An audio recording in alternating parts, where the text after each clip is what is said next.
Hello all and welcome back to the class. Today in this session we'll continue learning subject and verb agreement rules, and this is the continuation of subject and verb agreement 1 that we discussed in the last session. So in the last session we discussed almost 5 rules of subject and verb agreement, and we'll learn another 5 to 6 rules today in this session. So let's start the class. So this is the sixth rule. So this actually deals with the usage of end. So subjects joined by end. So usually the subjects which are joined by end are considered as plurals.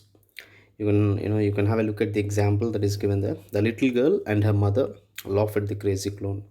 So there are two nouns. One is the little girl and the other one is mother, and these two are joined by a and the end. So usually when you join nouns with a conjunction called end, it should be considered as plural.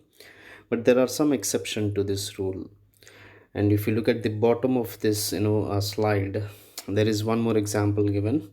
Every boy and girl of the class has completed their tasks. So here every boy and girl of the class has completed their tasks. There are actually two errors. First we'll discuss the error of subject and verb agreement.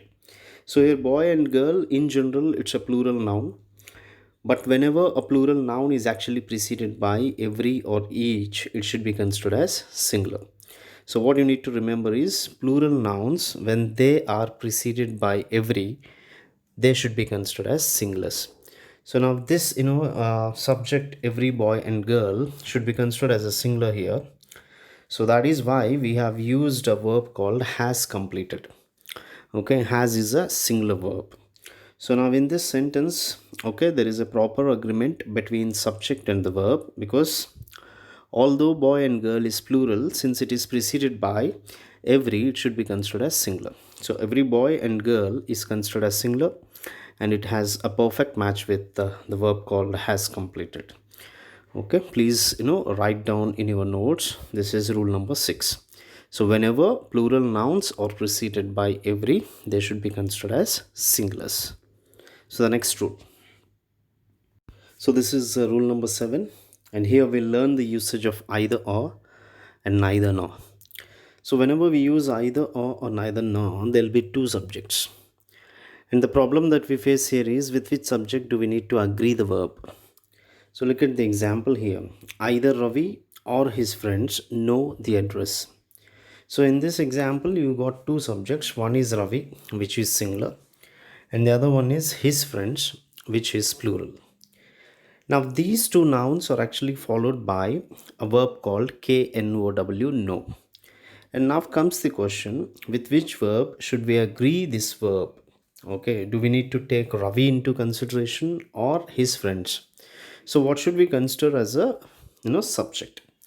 So remember, when you use either or neither nor, the subject which is closest to the verb should be taken into consideration. So here in this example, either Ravi or his friends, which subject is closest to the verb? His friends is closest to the verb. So in case if this subject is singular, the verb should be singular. If the subject which is closest to the verb is plural, then you need to use a plural verb. Since his friends is a plural subject here, we have used KNOW, know, which is a plural verb. Okay, so look at the other example. Neither Ravi nor his friends. Same is the case with neither nor also. Here his friends is plural, so it should be followed by a plural verb. If the statement is given like this, either his friends or Ravi. So here either his friends or Ravi, not know but knows, because Ravi is singular, so it should be followed by a singular verb. Fine, done. This is rule number 7. So you can understand it more clearly here. Either Ravi or his friends. So the verb is KNOW, know or knows. Which one we need to take? So we should take know as the verb, because it is actually preceded by his friends, which is plural. Done. So now this is rule number 8. Remember there and here. So whenever you have statements like there and here, You need to understand these are actually recursive sentences, and there and here should never be considered as subjects. Look at the example. There are many students in the classroom, which means many students are there in the classroom. Okay, so here actually the subject is many students. Okay, if you look at the example here, there are many students in the class. You should not consider there as the subject. Okay, because as I told you, it's a recursive statement. You can actually write many students are there in the classroom. So the actual subject in the given sentence is many students. Since it is plural, it should be followed by a plural verb are. Here is the book. Now the same is the case with sing here also. Here is the book is here. Done. Okay, easy rule. Next one. So here is another example. This example deals with the usage of the relative pronouns. So what are relative pronouns? WHO and which, that, whose. These are actually known as relative pronouns. In case if you guys don't know the correct usage of relative pronouns, you can go through the video that I've already made on relative pronouns, and I'll give you the link in the description.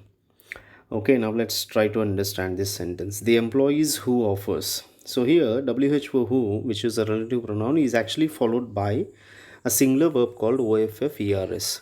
Now we need to see whether it is correctly used or not. Please look down the sentence here. WHO who offers. Now when you use these relative pronouns, you need to understand what this pronoun is referring to. Here WHO is actually referring to the pronoun who is referring to the employees. Employees is a plural noun. So when a relative pronoun is referring to a plural noun, it should also be construed as a plural. If at all this pronoun is referring to a singular noun, then it should be construed as singular. Since who is referring to employees, so who should also be construed as plural. That means it should be followed by a plural verb. Now OFFERS is a singular verb, so you need to correct it to OFFER, offer. So the employees who offer is the correct answer, not who offers, since WHO is plural here because it is referring to a plural noun. Done. So these are the rules about subject and verb agreement. So we have made 2 videos on this, total of 10 rules we have discussed. So this is an exercise for you. So this exercise has got 10 examples. So I want you guys to solve all these questions, and please write your answers in the comment section, and I'll be giving my answers later. Once you guys are done with solving these questions, then I'll give my answers. So in case if you still have any questions or queries, you can get in touch with me. Either you can WhatsApp me or you can call me. I'll try to clarify your doubts or questions. Thank you so much and happy learning. And please don't forget subscribing my channel, and of course sharing it with your friends. And please don't forget pressing on the bell button, because whenever I upload a new video, you will get a notification. Thank you and take care. Happy learning.